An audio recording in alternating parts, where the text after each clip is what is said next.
Le CERAP défend une approche pédagogique à visée transformationnelle. Concrètement, Alain, qu'est-ce que ça veut dire? Pédagogie transformationnelle est largement documentée. La pédagogie à visée transformationnelle, pas encore. Pourquoi on a souhaité mettre le mot visée entre pédagogie et transformationnelle? Parce qu'en fait, on ne veut pas de dogmatisme en la matière. On ne veut pas de one best way. Pour nous, vouloir aider les apprenants à mieux se connaître, à mieux connaître leur monde, à se transformer, à être des acteurs de changement, ça nous semble extrêmement important. On peut y arriver via différentes approches. Celle que je vais vous présenter en quelques mots, en quelques minutes, et bien évidemment, c'est beaucoup trop court pour que vous en ayez une compréhension complète pour ceux qui n'en ont jamais entendu parler. Mais encore une fois, comme l'a dit Jean-Pierre, on est ouvert pour échanger avec vous, pour aller un peu plus loin, pour vous aider à mettre en œuvre des enseignements basés sur une pédagogie à visée transformationnelle. En fait, il y a deux choses qui me semblent importantes. La première, c'est une posture philosophique. Et cette posture philosophique, elle emprunte beaucoup à un chercheur en éducation brésilien, Paulo Freire, qui aujourd'hui est très connu dans le monde de l'éducation, qu'il était moins il y a une dizaine d'années. Si aujourd'hui il est connu, c'est parce qu'en fait, ce qu'il propose, son modèle éducatif, est une réponse possible à tous les problèmes que nos sociétés rencontrent. Et encore une fois, le manifeste les évoque. Cette posture philosophique, elle est basée sur trois piliers. Le premier, c'est la relation éducateur-apprenant. Alors, si on se remémore un petit peu ce qu'ont été les différentes approches en matière d'apprentissage, il y a peut-être 20 ou 30 ans, on était sur des apprentissages basés sur l'enseignant. L'enseignant dépose des connaissances dans la tête d'individus et ces connaissances vont constituer leur bagage qui va pouvoir être mis en œuvre dans des situations, dans des activités professionnelles. Paulo Freire appelle ça une pédagogie bancaire. On dépose des connaissances, le savoir, il est du côté de l'enseignant et les apprenants sont des récipients, qui vont ensuite devoir utiliser, exploiter ces connaissances-là. Il y a ensuite eu des approches centrées sur l'apprenant. Là, c'est déjà mieux. On est dans le learning by doing, les pédagogies dites actives, etc. Ce que dit Paulo Freire, c'est qu'au fond, ce qui est important, c'est d'être centré sur la relation éducateur-apprenant et non pas sur l'un ou l'autre de ses protagonistes. Et cette relation éducateur-apprenant, de son point de vue, elle est basée sur le dialogue, sur l'éthique, le respect mutuel, et elle est basée sur la prise de conscience. C'est-à-dire, au fond, l'éducateur cherche à faire en sorte que les apprenants prennent conscience de ce qu'ils sont, de ce qu'ils privilégient, de ce qu'ils peuvent faire, du rôle qu'ils peuvent jouer dans un environnement qui peut être plus ou moins large.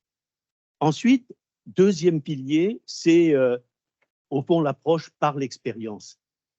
Pour Paulo Freire, tout apprentissage devrait démarrer par l'action, ensuite la réflexion sur l'action, et de cette réflexion naît une nouvelle idée de ce qui pourrait être une nouvelle action. On est typiquement dans l'approche expérientielle que je développais un petit peu tout à l'heure.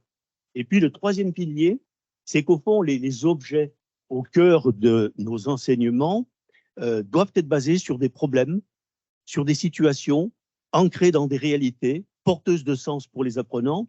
Et c'est de cette façon qu'on va peut-être les engager, pour reprendre une des expressions de Thomas. C'est peut-être pas la seule, mais elle semble importante. Donc ça, c'est le premier point que je souhaite développer, une posture philosophique qui emprunte à Paulo Freire. Et c'est déjà source de challenge. Au fond, si on essaie d'imaginer ce que ça pourrait donner dans des enseignements, compte tenu des contraintes institutionnelles qui pèsent sur chacun d'entre nous.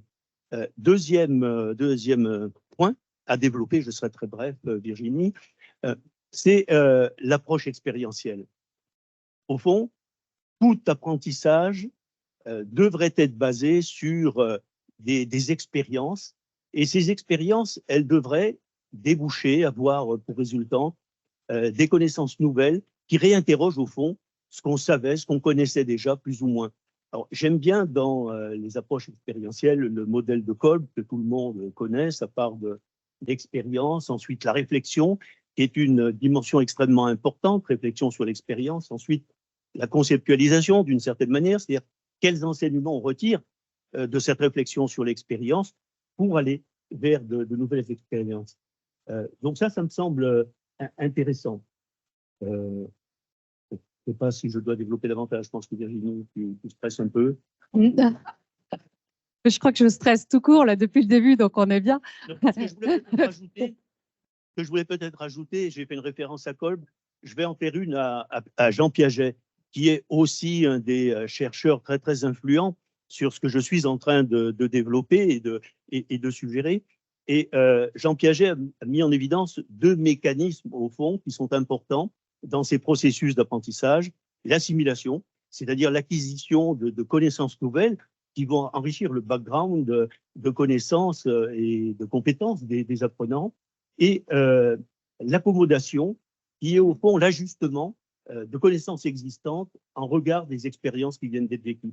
Bon, je ne vais pas plus loin, on aura l'occasion d'échanger, de discuter davantage. Mais on aura peut-être l'occasion aussi de le faire autour d'un verre lors du cocktail. En allant plus loin, concrètement, Karine, par exemple, si on a envie de s'emparer de la PVT au sein d'un projet pédagogique, on fait comment? Alors moi, je pense que tu ne stresses pas, donc je vais prendre tout mon temps et plein de temps pour répondre à cette question. C'est vrai qu'on parle de transformation, pédagogie transformationnelle, et pour le coup, dans transformationnel, il y a transformation. Et au niveau de EP, en tout cas, notre métier, c'est de travailler sur une pédagogie qui porte justement sur trois transformations majeures. On en a beaucoup parlé ce matin. Transformation environnementale, technologique, scientifique, qui va complètement finalement repenser notre façon d'être, de travailler, de concevoir le monde. Donc, on est vraiment au cœur de ce sujet, pour le coup, dans notre pédagogie. Depuis quelques mois, on a réfléchi à comment on pouvait intégrer cette notion de pédagogie transformationnelle concrètement dans notre conception pédagogique. Donc, pour ça, on a défini en fait trois piliers de conception pédagogique dans tout ce qu'on va mettre en œuvre. Le premier, c'est la scénarisation. Le deuxième, c'est la facilitation. Et le troisième, c'est l'évaluation. Je vais faire très, très court. La scénarisation, pour le coup, l'idée, c'est de travailler sur des boucles à l'intérieur de nos modules, des boucles en 3 temps qu'on répète systématiquement dans la conception d'un module. Le premier temps, c'est comment l'apprenant il se positionne dans la discipline, dans la compétence. Donc, on va évaluer, mais pas seulement ses habiletés, mais on va évaluer ses besoins, ses envies, ses croyances, ses opinions sur les disciplines données. Parce que quand on parle de transformation, finalement, on parle de passer d'un point A à un point B. Donc, il nous faut évaluer ce point A. Ensuite, on va l'amener dans une deuxième étape, c'est la controverse, l'échange avec ses pairs, on en parlait tout à l'heure, pour qu'il confronte son point de vue, ses habiletés, avec celles des autres. Et la controverse, c'est un truc qui est très, très important pour nous parce que ça les amène vraiment à débattre. Quand on débat, on ne se bat pas. Quand on débat, on passe finalement d'arguments d'autorité à l'autorité des arguments. Donc ça, c'est très intéressant. Et puis, le débat, ça amène à se poser des questions, à échanger avec l'autre. Et on crée un peu ce qu'on appelle la dynamique de la pâte de dentifrice. Je ne sais pas si vous avez déjà essayé de faire re-rentrer de la pâte de dentifrice dans un tube une fois qu'elle est sortie. Je vous invite à le faire, c'est très, très rigolo, c'est quasiment impossible. C'est pareil, quand on amène quelqu'un à se poser des questions et à réfléchir, on crée un mécanisme vertueux qu'on garde toute la vie. On ne peut pas faire un retour en arrière. Donc ça, c'est super intéressant. Et puis la troisième étape, on lui fait vivre une expérience soit qui est amenée par le facilitateur, qui est soit ludopédagogique, soit artistique, soit en effet corporel, soit sur un cas d'entreprise.